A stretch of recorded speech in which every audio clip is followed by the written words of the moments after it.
something that we need to constantly remind ourselves of is the fact that embarrassment is a choice. Somebody else's actions may not be your choice, but being embarrassed is 100% yours.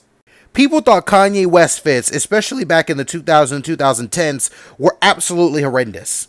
They called him every name in the book, called him crazy, called him ridiculous, said he had no fashion taste, everything, the whole nine. Nowadays, people are trying to copy this guy's fits.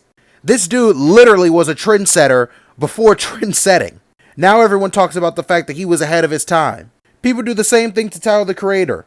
They make fun of the makeup, the chains, the nails, the glasses, the hats.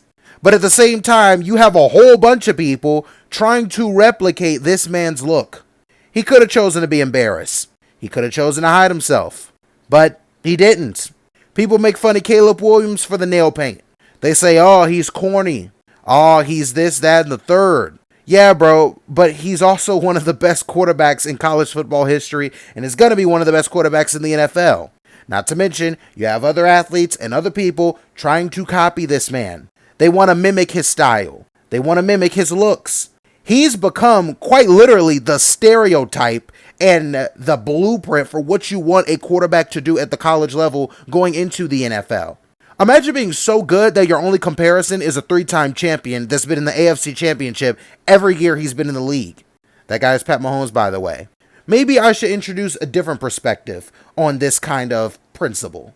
Let's say you work at McDonald's and you're using it to fund your future. Maybe college. Maybe a job, I don't know. You can choose to be embarrassed when somebody comes in and laughs at you and says, you're a bum working at McDonald's. You could choose to be embarrassed by that. Or you could simply say, I'm funding something for me.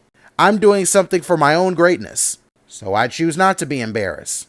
You can't control whether somebody tries to embarrass you. But what you can control is your actions. Not letting somebody else's actions cause a reaction. Or somebody else's action cause a lack of confidence. I hope this example is understandable.